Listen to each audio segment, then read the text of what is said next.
Right off the bat, this is going to be a long video, so I'm finally going to kind of go over this machine here, our combine.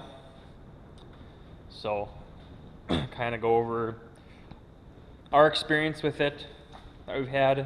A little backstory on this machine. We bought it back in 2011 used. First year used was 2012 with it was a New Holland header on here. I think it was a 74C. That header was a piece of junk. Soybeans, it wasn't bad, but anything else it just wasn't good. Couldn't consistently feed in the combine, so sold that header, then got this one the following year. Then haven't looked back yet, but anyways, first year used in 2012. Replaced an old Massey 860 combine we had for 19 seasons. I guess we just look at the cab real quick. I mean, you guys always look at my past videos to you know, see it in action and everything, so kind of see how everything works anyways. But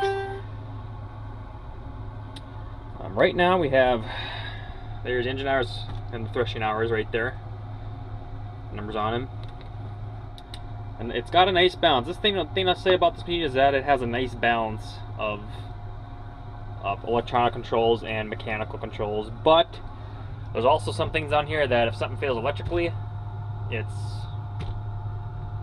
rendered useless. But keys over here, you got all your adjustments here. This combine, there is an option to have a variable feeder house speed. I think it pretty much would use the same setup as like the rotor speed setup, belt drive. But since this combine doesn't have it, though, of course this is empty, you know, it doesn't have that. It would be nice to have that for doing light crops, like on a year like this year. It'd be nice to be able to slow everything down a little bit. That's another thing then. But yeah, it's reverser on here, auto reel speed, of course, different modes for having different cut heights. I really like this handle right here. Got all your header lift, tilt, reel tilt, or not reel tilt, reel lift fore and aft. Also has the little button back here for having dual functions here for running more header options, like the header tilt option on here. You have to press and hold the button back here, and then you run.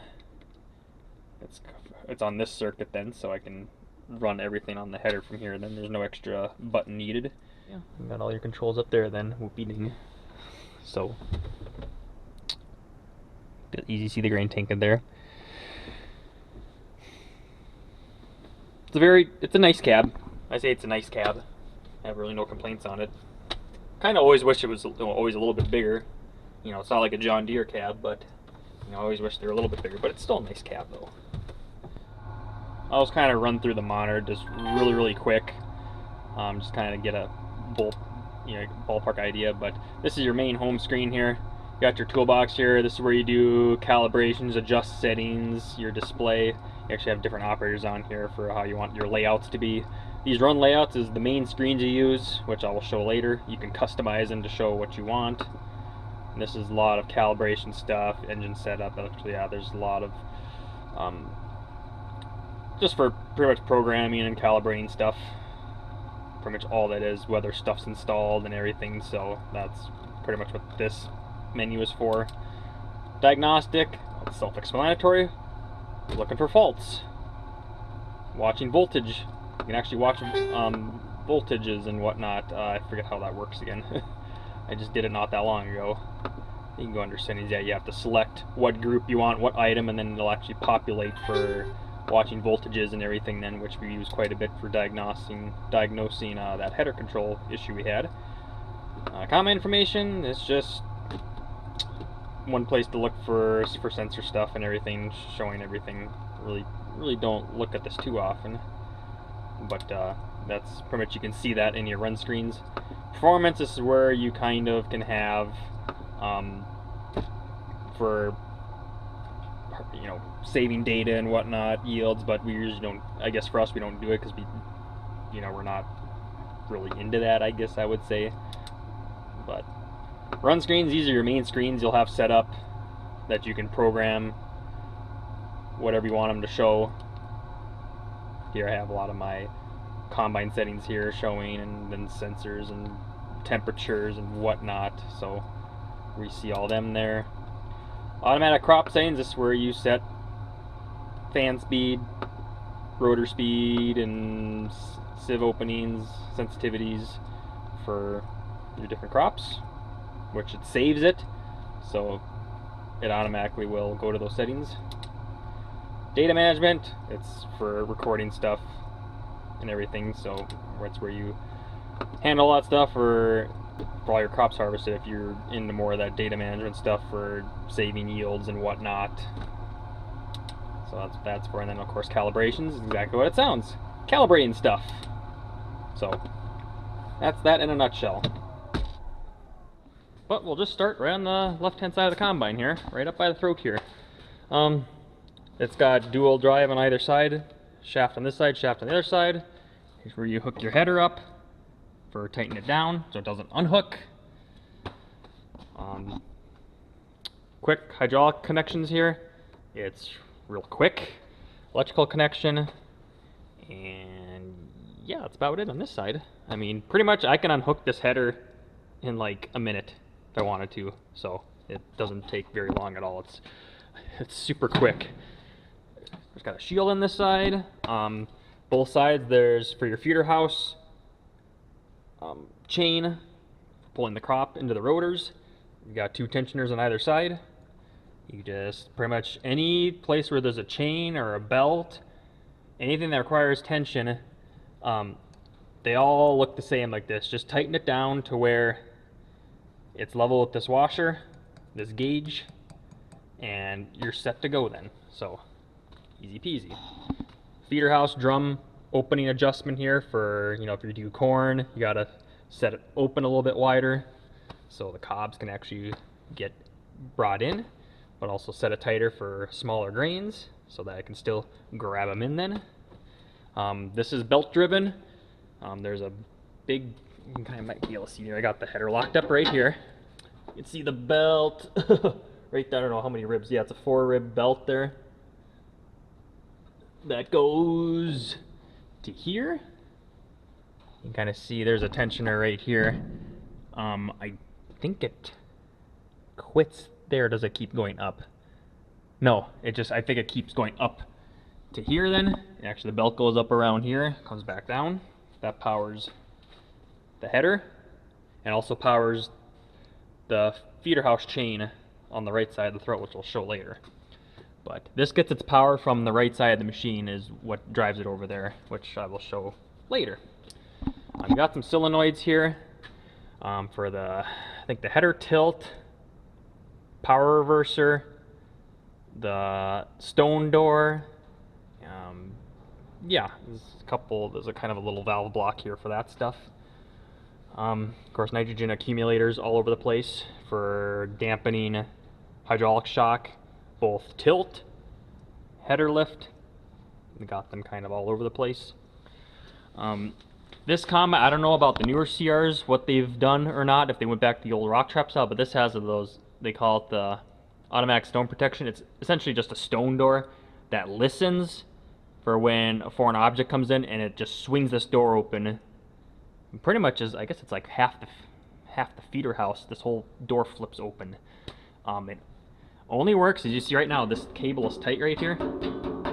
That's what you use to shut that door with. But basically when you're on the ground, or have the header halfway down or close to the ground, this gets really loose so that it's able to actually swing the door open then, because when it detects a foreign object comes in, that door flips open right and ejects everything out of the feeder house. Then you have to run a procedure then. It's in the book, but basically you shut the header off, put the reverser on, reverse it for 5 to 10 seconds, and then lift the header up all the way up to the top. High still go. You'll hear the door slam shut then. That's what this cable's for.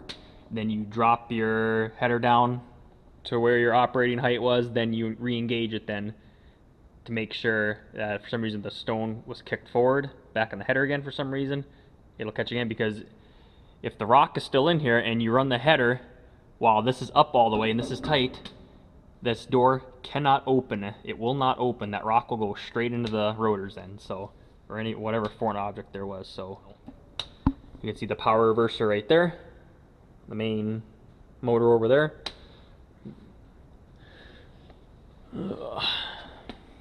And you can manually open this door up too by pressing the right solenoid in here. I think it's the bottom one on this block here. Just use a long rod or something to push in on the solenoid and it'll open up the door. Of course, the header has to be lower to the ground though.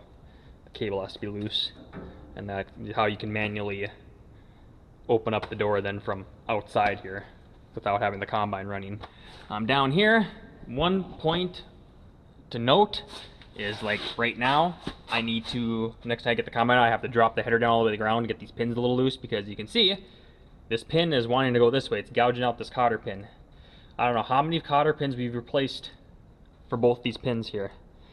It just seemed, from the vibration or however it's right, these pins always seem like they want to go one direction, and we have to replace these cotter pins every now and then because they just start getting gouged and they start bending and getting, as what happens to the metal, it just wears itself in and it just breaks off then. So always an inspection point here to watch these pins underneath here. Make sure those cotter pins are always here, and we'll have to replace them as necessary. This pin might be okay, but I guess I'm going to drop the header down. I'm going to pound this pin back and check this thing out, make sure he's okay.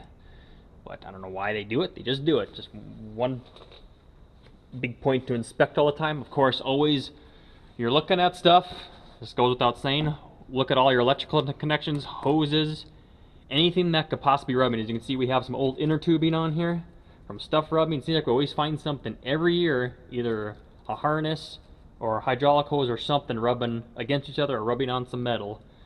You need to take precautions to protect them. Then either some old, we use old inner tubing, or using zip ties to kind of move out of the way, or some black tape if something electrical is being rubbed through or something like that. So always be looking for something. We're always finding something rubbing through somewhere. Of course, on this side, more times than not, because of the extra weight from the auger, this rim is cracked right now. So we've just been monitoring it for the past few years. We have a new rim. Just when to get it mounted, I don't know. We're just kind of trying to get as much life as we can out of this rim because these things are not cheap. Oh, come on.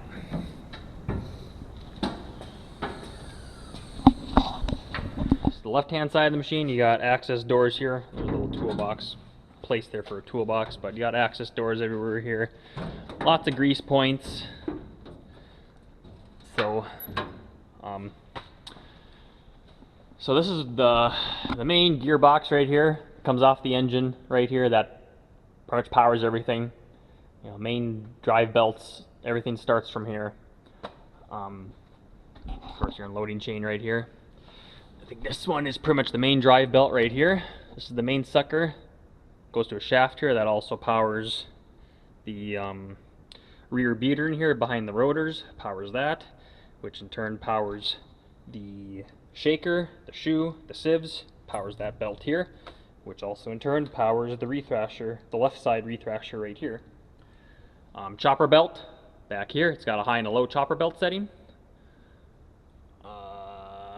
This is the unloading auger belt right here. Each with tensioners. You see these springs again. Super easy to tighten and loosen belts. Yeah, gearbox oil check level right here. Gearboxes, two main rotor gearboxes back here. Little sight glasses on the sides of them so you can see with a light when you shine in there. We did have one problem with this left-hand rotor gearbox. A few years ago, the left rotor quit because there's a tiny bolt in there where it's kind of like almost like a donut, or I don't know what I want to describe it as, but it's kind of like a puzzle piece. How it kind of fits again. There's a little bolt that kind of holds everything together there to where the gearbox slides, the shaft slides into. That little bolt broke and it sent those parts all the way up to the front of the rotor, and basically what was about a $10 fix for a tiny bolt, to replace a tiny bolt, took 12 hours worth of work. And luckily we didn't have to pull the rotor because we're not set up for that. They would have had to go somewhere. But we fished out the parts with a long rod and a magnet and got everything out that we needed, because you don't want to have any extra stuff in there because of balance issues then. So yeah, that was kind of a nightmare, but it's not a common issue, but it is a known issue though that can happen on some of these older machines. But it was a hit and a miss, but I guess ours was. But luckily the right hand rotor gearbox hasn't done it yet, so that would be absolute pain in the butt, because that's a dual speed gearbox over there for high rotor speed or low rotor speed. So that gearbox is like 2 to 3 times as heavy and more mass, so that would be worse yet. Can't imagine. Could happen yet, but hope not. Of course, I got main gearbox filter up here. You got 2 hydraulic filters down here. Chaff spreader speed right there. And yeah, of course your main valve block here for the header, lift, and reels stuff, you know, the header stuff there. So it is the main valve block here, solenoids, and the header height controller here. This we replaced this year because of a bad batch of boxes here with bad solder in them.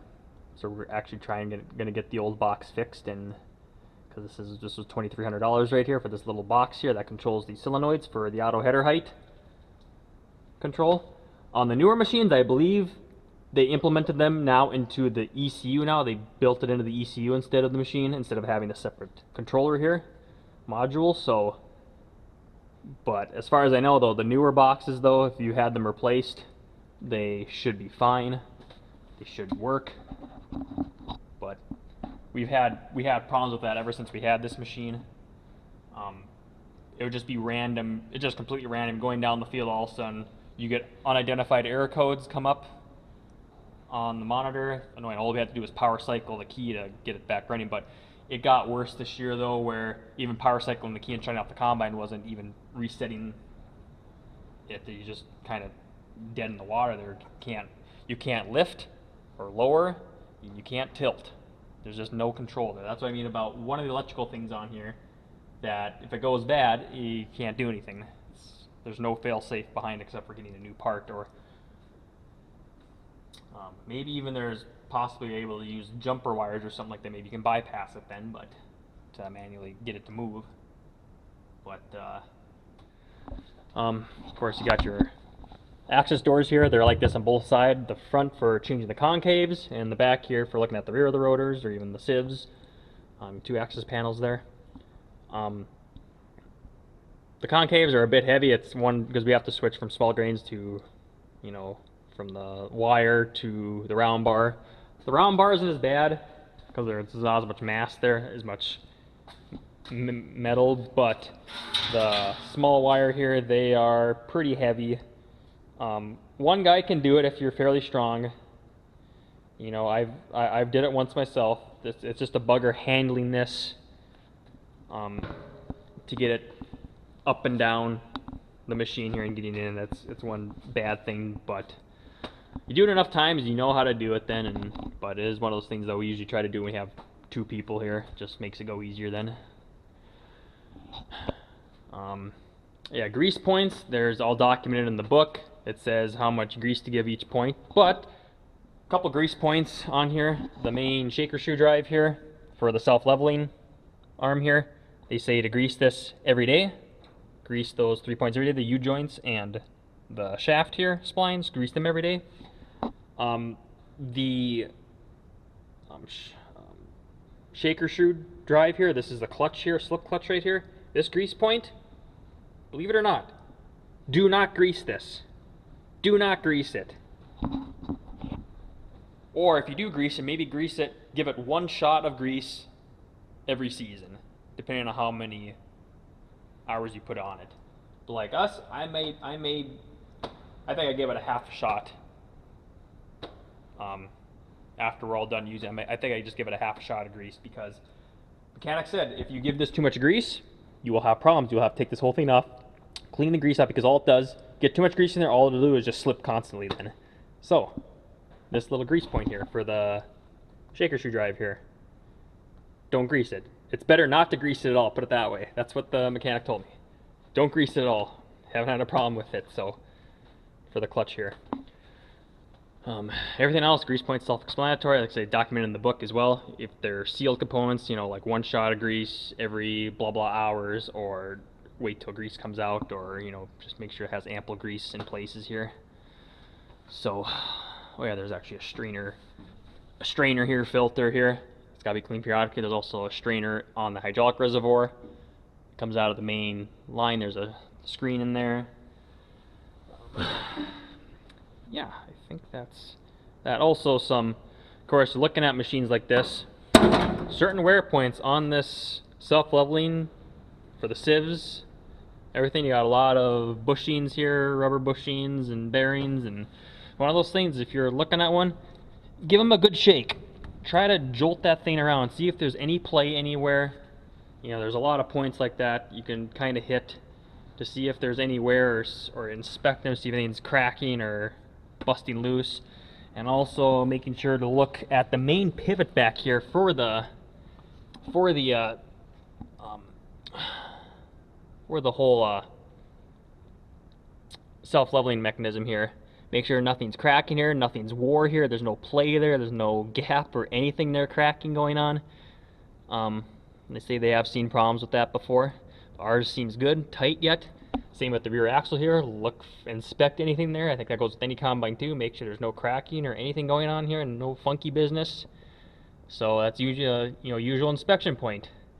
When you're looking at stuff, along with looking at hoses and everything, make sure nothing looks stupid. That's pretty much self-explanatory. As for belts you changed on here, we haven't changed. Ever since we've had this machine, I didn't look how many hours this thing had when we bought it now. I think it had 600 and... That's what I was going to look up now, and I forgot now how many hours the machine had before we bought it. It might have had some 600 some hours on the combine, I think, when we bought it.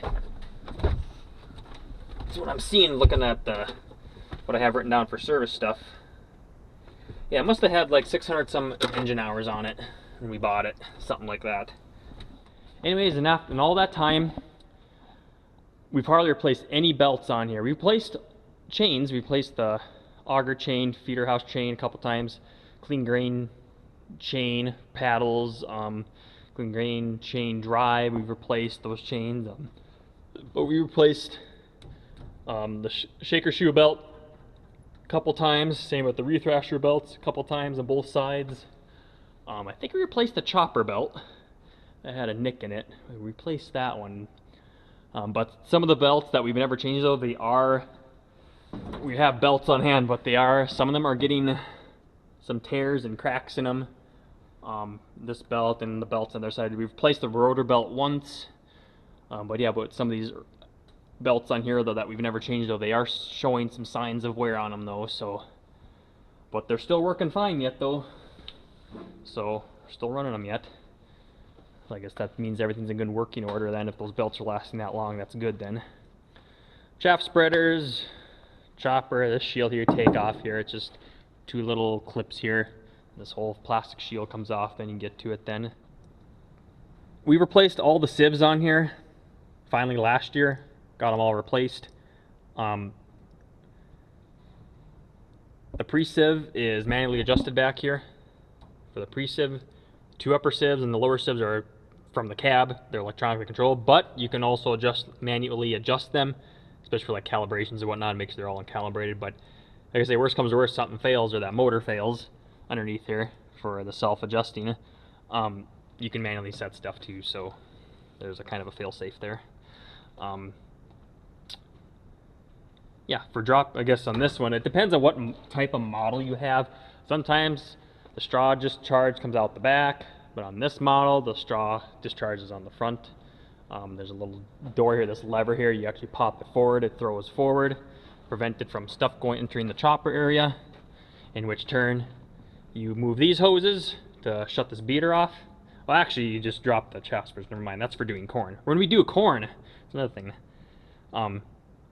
yeah, when you just drop the straw, you just pull that door forward. You can actually just leave the chopper run. We usually do. We usually never pull the belt off, even when we're dropping straw. It's usually not too much, but just throw that door forward, shut the chaff spreaders off, which also shuts off this beater here, or whatever you want to call it, guide roller here. Shuts them off. Chaff spreaders drop down, drop the straw. We just leave the chop run. Mechanics have told us like that should not ruin bearing life, because it's not. As long as your chopper's in balance yet, said it should be fine. What ruins these bearings is if something's in balance, you know, a broken knife, you know, stuff like that. That's what destroys these bearings. So just leave them run. There's no vibration. They say it's fine. But for doing corn, when we do corn, we throw that door forward. Of course, you don't let any corn go through the chopper at all. Nothing. What we do is remove these hoses, disconnect this hose, and you pretty much just tie them together. I think from, how does that work again? Oh yeah, right down here. Yeah, you disconnect this. You see there's a coupler here. There's a coupler down here.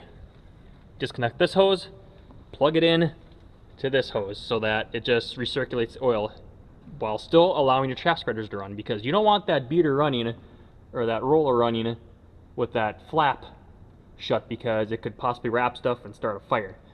So that's why this is the way it is. So you can keep your chaff spreaders running if you want to keep spreading chaff, which works good. Done that many times. But like I say, the sieves we replaced, and you guys saw the hours on the combine. We replaced everything. Well, we replaced stuff sooner than that, as the sieves kept falling apart. The sieves is basically it's self-explanatory. Sieves, just look at the blades and try to shake them. See how much shake there's in play there is on the blades, or if there's any blades missing in general. I mean, that's all you do.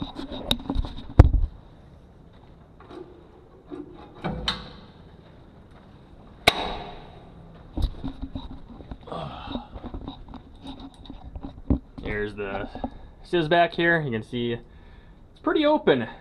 The rear beater, discharge beater, that throws the material to the chopper. Yeah, you guys can kind of see the back end of this thing. The rethrasher ports, it dumps the grain back in from the rethrashers around the sides there. Yeah, sieves were fairly easy to replace. They weren't bad. Takes two people, so you don't break anything. So, but there's couple of the sheet metal in here, thin sheet metal. As we noticed when we replaced the lower sieves, there was some cracking going on just from the wear and vibration and abrasions from the crop. We did some patchwork and some reinforcing the best we can on the thin sheet metal, and I keep saying the thin sheet metal because I know it's for weight savings, so there's not as much force required to drive it, but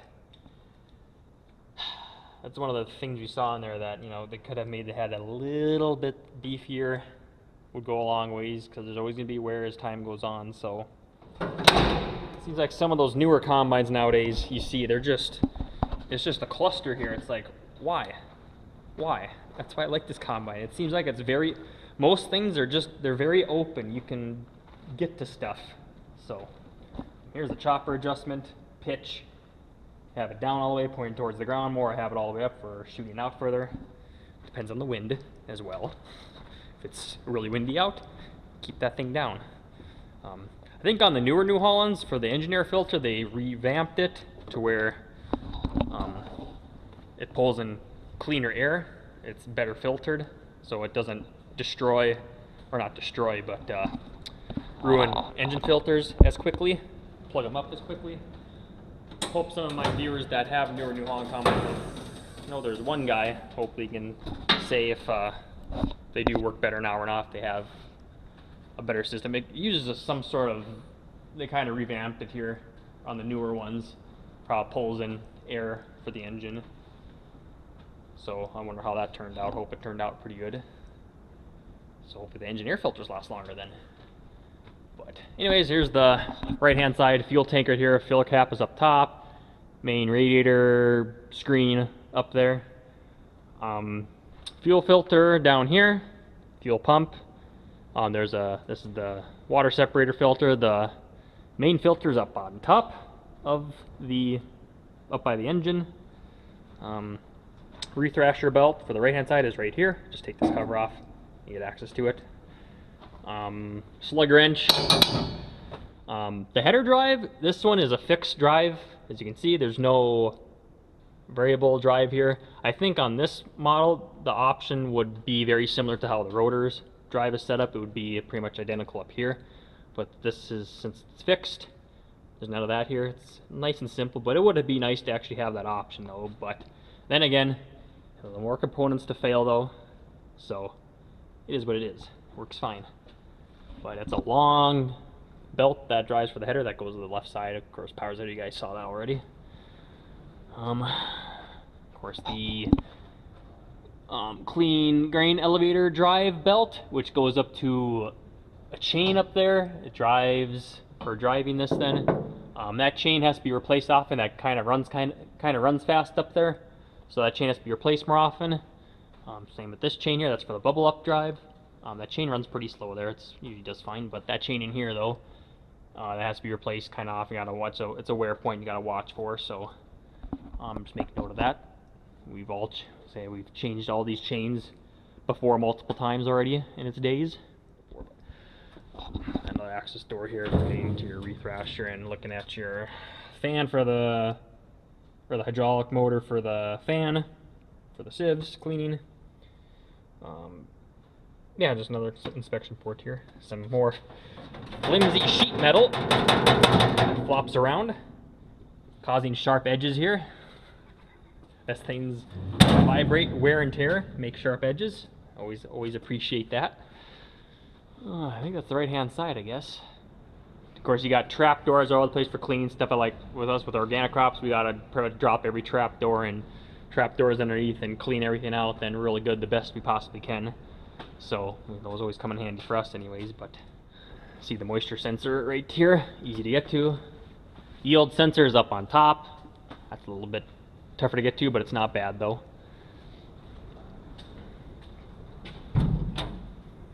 There's another header drive shaft right here for dual drive. See this side? This is the main feeder house chain drive right here. Powers 2 heavy chains here. Goes to an intermediate shaft and goes back. The clutch is back there actually. For the feeder house is back there. And that chain actually looks a little loose. There's another shield here that can be taken off, but it's not bad, I guess. Well, maybe he's getting a little loose. He actually might be a little loose.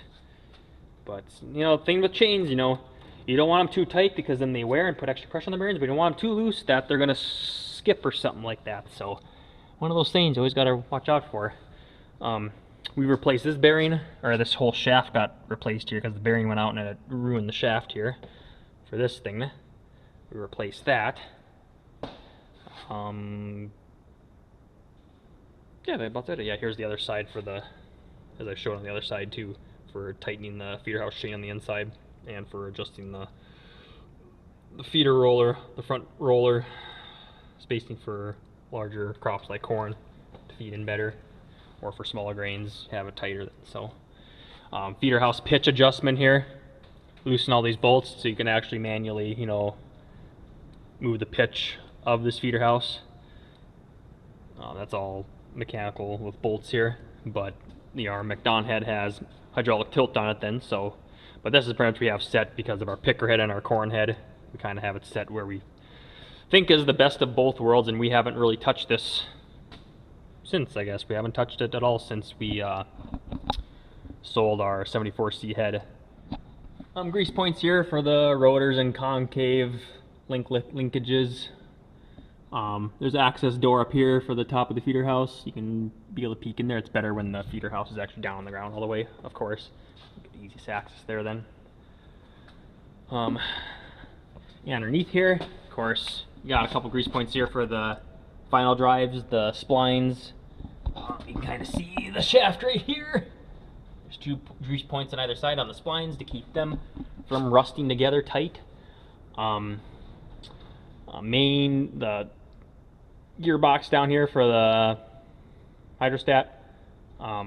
You can manually shift it down here as well. You have a special tool in the cab that you can manually shift it down here if something quits working. And also that same little tool is for actually rotating the PTO shafts here for hooking up your PTO drives for the headers. Then the wrench fits on. It's a it's a dual ended wrench for this and for manually adjusting, changing the gears on the combine here if something fails. Yeah, it goes for the final drive hubs there. Check the oil on the hydroset. There's sight glasses on the fronts here. You see them there, and then on the back side of the hydro motor, yeah, I kind of have to crawl underneath. There's a sight glass where you can see oil level then. But because I haven't looked at a new CR in a long time, I don't know what the new ones look like up close. I haven't looked at one yet, but from a couple other YouTubers though, looked at a couple of the newer ones, and I do see a lot of similarities yet though. There's a lot of similarities yet. I don't know how much they changed or what they changed from this series to the newer series, but my guess is that there's still a lot of things that are very similar yet. Best thing about this combine, no emissions junk. Look how open it is back here. It's open, the way it always should be. But fuel filler there, engine air filters right here, hydraulic reservoir back here, engine gearbox, oil filler right here, main fuel filter there, coolant reservoir right there, engine oil fill right there, engine oil check right there, radiator right there, and everything's here. Alternator we changed last year. That thing went out. That's a big blasted alternator there, but that went out. We had to change that. A little bit of a job, but we got it to go. Kind of some tight quarters back here. We'll get to try to get that in there.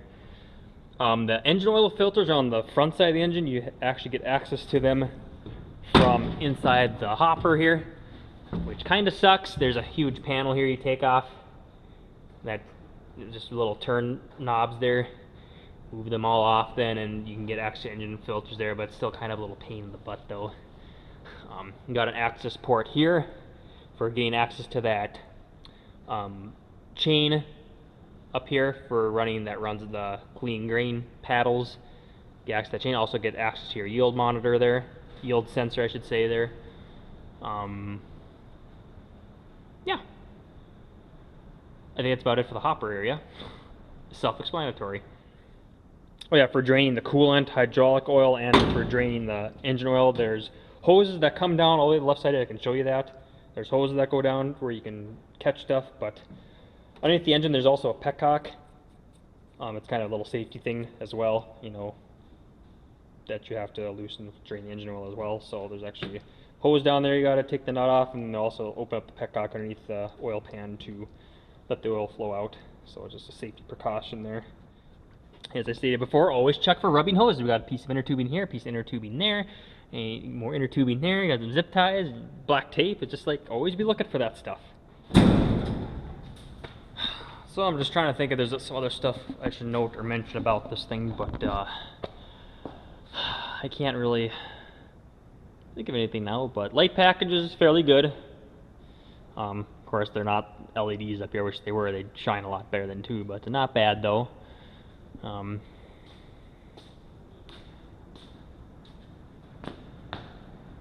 Yeah, I don't know what else there's to say about it. There's some usual wear points on here. We replaced sieves on here. Actually blew a hydraulic line a few years ago on the left-hand side. Of course, the rotor gearbox, that bolt braking. Couple bearings, not too many bearings yet, but a couple of them, and of course the rim cracking. Replace the feeder house chain. Oh yeah, the engine breather filter, that's right. On the side of the engine, the left-hand side of the engine, that thing should be replaced often as well. That's very important. Oh yeah, that header height control module. I would replace that. Yeah, this doesn't have the powered rear, this does not have a powered rear.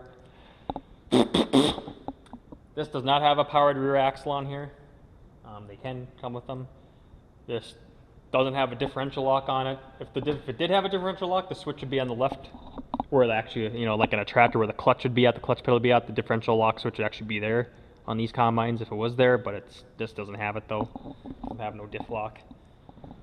I don't know, I guess. I can't think of anything else on there. Oh yeah, I guess I had seen this now. The seal on here for the flapper in here to prevent grain from falling out of the auger, you know, when you get done unloading.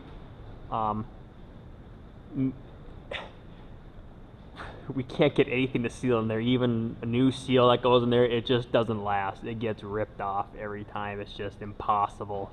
So I don't know why we just can't keep a seal in there for that flap in there. It's just, unless someone has an idea, but yeah, I don't know. Reason why, you guys notice here, we have the top part, extra piece on the top part there. Usually, you know, that top part is not there, but we put it there because of our flaxseed, so it gets directed more down right away instead of it flaxseed blowing out when we're unloading.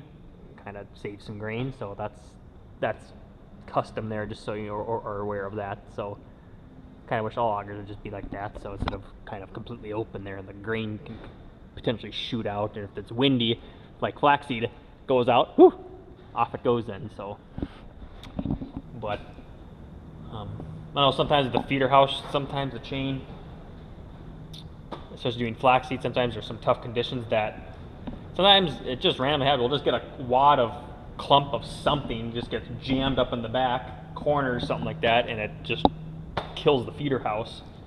You know, you have to get that cleaned out. Don't know, maybe it's only happened in flaxseed in some conditions where we just should have quit, you know, 15 minutes to a half hour before, you know, would have missed it then. But I guess I got nothing else to say. I mean, I do like this combine though. Really do like it. I love the twin rotor design on here. I think it's just the most gentle on crop for doing barley and soybeans, and I know for some tougher conditions or some light crops, I think regular cylinders would probably be the best way to go yet for lighter crops. But the thing with the twin rotors, I mean, it's really any newer combine generally get the most efficiency, and it is to have this thing running as full as possible. More material I have going through, the better it does.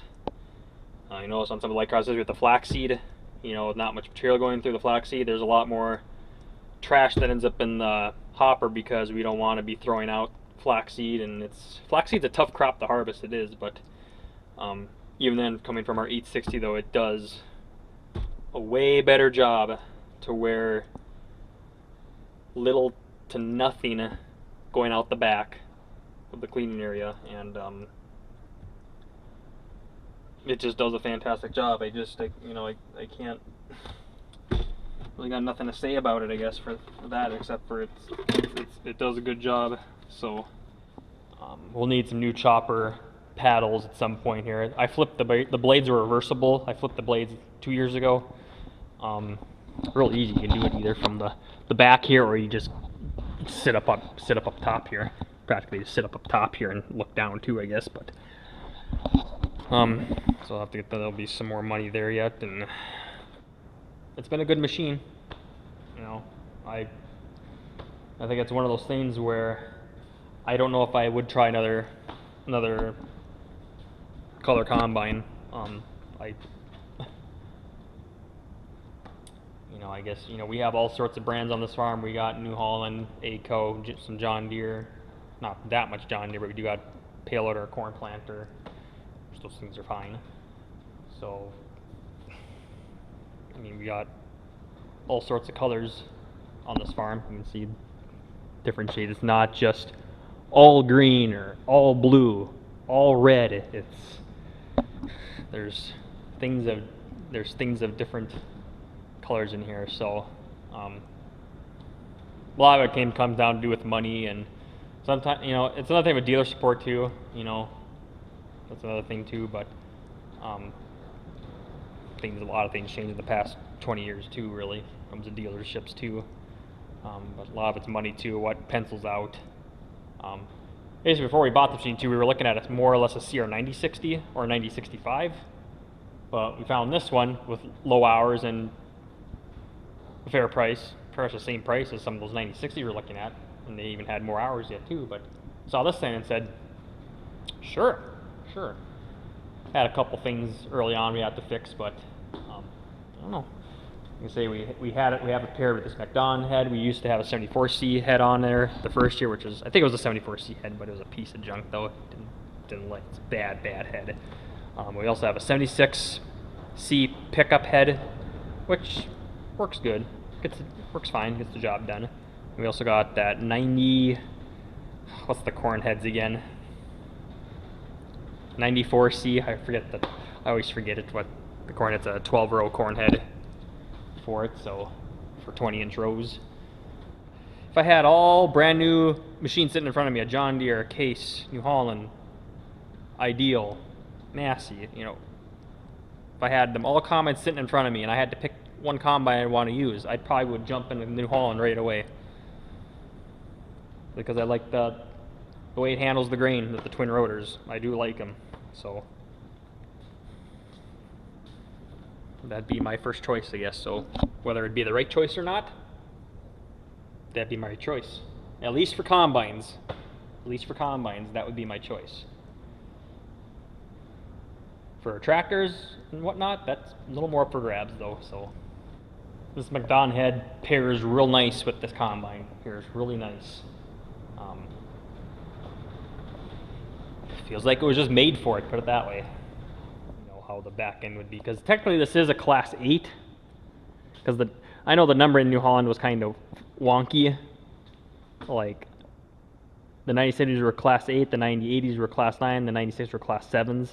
Pretty sure, but regardless though. But I know this thing to be capable of 40-foot head. But for us though, we had a 35-foot head because, well, some of our fields are small, the organic stuff, and I mean, you know, like this year, you know, wish you had a 40-foot head, but I don't know, we just use a 35-foot head for now. I think they work good. I mean, the smaller heads work better for more uneven ground and whatnot, tear areas. They work better. Bigger heads though, you can cover a lot more ground on nicer fields, open fields then too. But so I guess for us though, we just went with 35-foot head, so works fine. Works good. So I mean, it's still, you know, you got a decent crop that'll makes that combine work. It makes it work. If either, you know, good soybean crop or good wheat or durum crop, it'll it can max out this combine easy. It can. Well, I thought of one more thing for the rotors, the concaves. There's a shear bolt on here where, you know, if too much material goes through or a clump goes through, it'll break that shear pin and it'll throw the concaves wide open as far as they'll go. So it's kind of a fail-safe case, so you have a less chance of it slugging completely. That shear pin breaks, which is accessed, you know, you have to empty out the hopper. Where I said where you change the engine oil filters, you take that big cover off inside the hopper. The concave adjustment, where the shear pins are at, where the shear pin goes, and just the calibration, where those you can actually adjust it manually there, and where actually the adjustment motor is at too for the concaves. That's where that shear pin goes. So basically, what you do to change that is set your concaves wide open, and empty your grain tank, and then crawl in and get a new shear pin in. Then it's fairly straightforward. Easier with two people in case someone has to run the little adjustment motor from the cab. If you don't have it set in the right position, it makes it a little easier with two people. But and also to make note too on that adjustment, in between the two rotors, you got one rotor, a gap, the other rotor.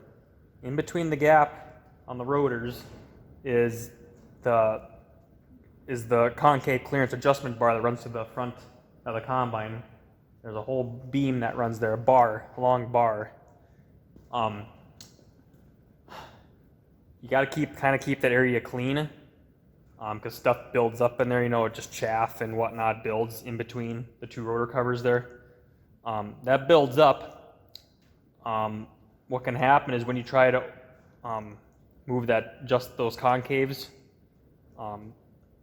further and further open, wider, chances are that bar can actually bend if there's enough material there.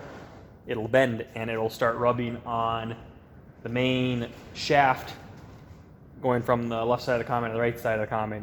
It'll start rubbing on that shaft. We discovered that on ours when we bought it. We noticed that the rod was actually bent a little bit, and it had a little groove war in it from where it was running. So now you make note of that whenever we're doing adjustments and stuff like that. Always make sure take compressed air and try to blow that out really good, because really when we first got it, there was stuff just caked in there in between the two rotor covers that was caked. And probably what happened is whoever had it before us changing concaves or moving the concaves wider open or something like that, and it caused that bar to bend. So just a mental note there. I'll show you guys what I'm talking about here. It's easy to see, maybe, or maybe not. Maybe not from here. It's easier from the. Maybe you can see it from here. Maybe.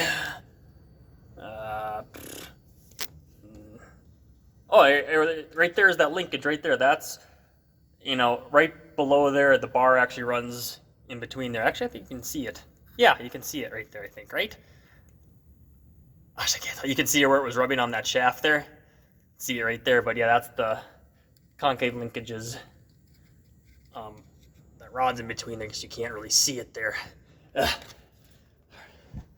Hard to see it from there, but you can see it when you crawl inside the hopper. You take the car out, it's right there. You can see it easy, but pretty much, shove a compressed air wand into there and try to blow it off on both sides.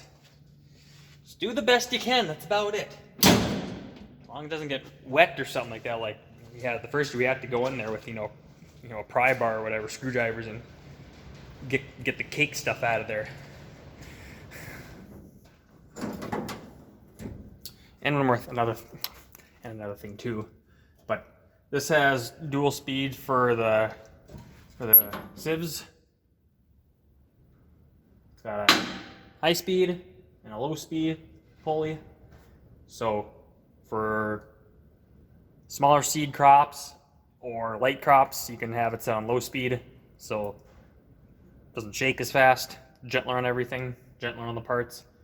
But for regular cereal crops and high busheling crops, you want it on high speed. Like for our flaxseed, we have it in low speed all the time. Even with the organic stuff this year, the light organic crop we had, just had it on low speed because there wasn't that much stuff going through. But for beans now, I got it back on high speed, just so, those beans fall through then. They fall down quicker, keep that capacity. So